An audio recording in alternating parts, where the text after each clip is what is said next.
Hello everyone, good afternoon. So I work for the Premier League. For those who don't know what the Premier League is, shame on you. This is those who don't know what the Premier League is. This is the organizer of the top level football in England, 20 clubs. And for those who wonder why I'm here today, talking about the relationships between platforms and content providers, that is because we are an important content provider, and we've got a couple of issues in Brussels as well. So I just want to talk a little bit about the digital single market today, which is really the flagship initiative from the Commission in our sectors. As you all know, there are three pillars in this digital single market initiative. This is access, so how to make access to the content easier, especially cross-border. Second pillar, making the conditions, legal conditions, better in order to have growth and employment. And third pillar, really growth and how to make our digital markets in Europe one big single market, so we've got more, jobs, growth, and so on and so forth. So really, it's about growth and jobs. And a couple of months ago, it was the midterm review of the digital single market, and I thought it would be good to give our views on the development of the initiative. So, as far as we're concerned, as sports content providers, but also I think as content providers in general, we have seen a lot of focus on access to content, and especially access to content across border. And maybe this is because most of the people writing the regulations or most of the people voting on these regulations are actually expats and wouldn't be so worried about having access to content from their own countries, maybe. So a lot of focus on access to content, and we haven't seen a lot on growth. We haven't seen a lot on legal conditions, and we haven't seen a lot on IPR enforcement and protection of the content, which is crucial for us. So a lot of initiatives, and Linda mentioned some of them. Portability, how to make sure you get the content you paid for with you when you travel borders. So that's actually a pretty fair one. So we're okay-ish with this one. But also, proposed regulations on ban geo-blocking, proposed regulation on broadcasters regulation, which would make sure that when you clear the copyright in the country of origin, you've got a single license for the whole Europe. All these things which we think are dangerous for content providers. And I think, the basic idea of the Commission is quite simple. They look at the incredible richness of the content in Europe and the incredible diversity of offering that we have in Europe, and they think, well, it would be great if we could access all of them, and then maybe, because there is more competition, the prices will go down for the consumers. And that's the basic assumption that we've seen in the telecom sectors a couple of years ago when it comes to roaming and things like that. So more competition, prices will go down for consumers, and it's all going to be fine. Except for the content industry, it just doesn't work like that. The incredible diversity of content offering we have in Europe is the direct result of territorial exclusivity, of the fact that when we sell Premier League rights, we sell to broadcasters, be it normal broadcasters or internet broadcasters or OTT or telcos, we sell on a very specific territory. Why? Because that's what the market is asking us. We tried to sell on pan-European basis a couple of years ago. We never received any single bid for our package. No one is interested at this stage to buy the Premier League rights for the whole Europe.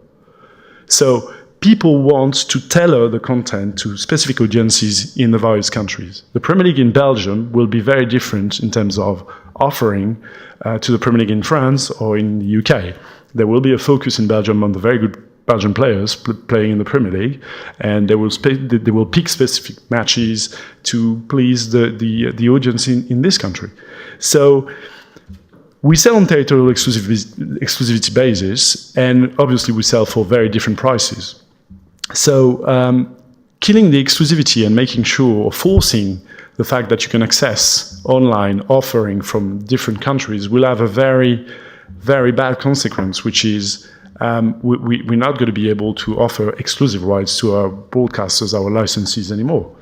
And actually, it's not going to be good for consumers, because when you take into account the difference in value of our content, it can only lead to pan-European licensing with prices at a higher level.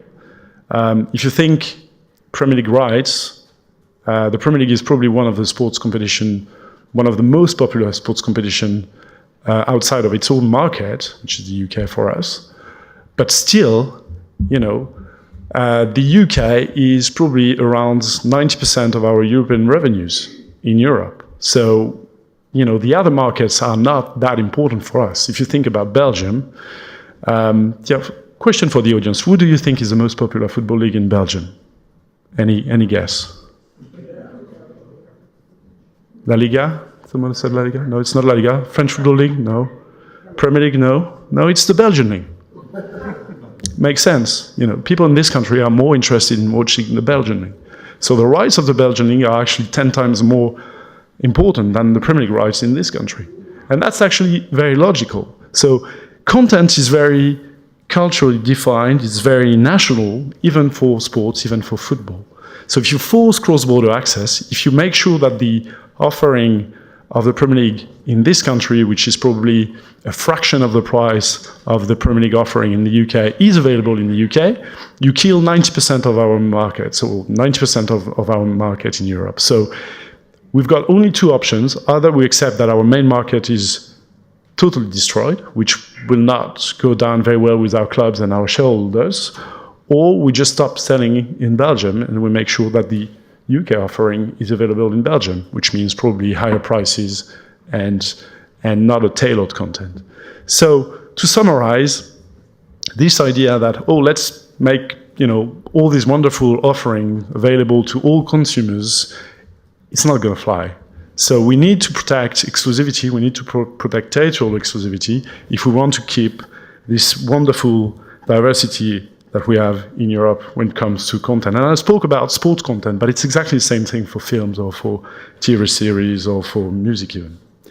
So a lot of the EC initiatives are about that, cross-border access to content. And I think not enough are about IPR enforcement, not enough are about growth.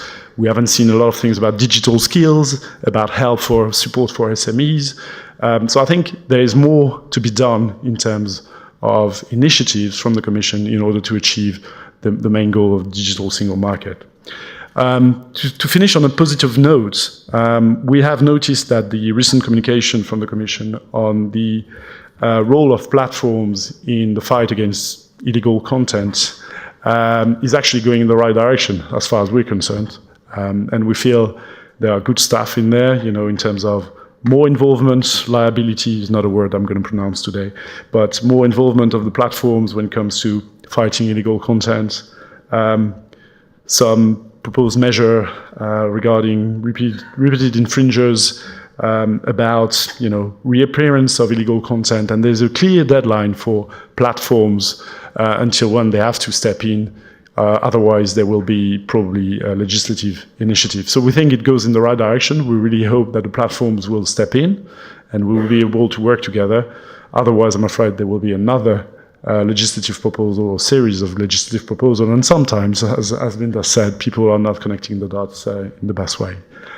So that's all for me. Very happy to take any questions, and good afternoon.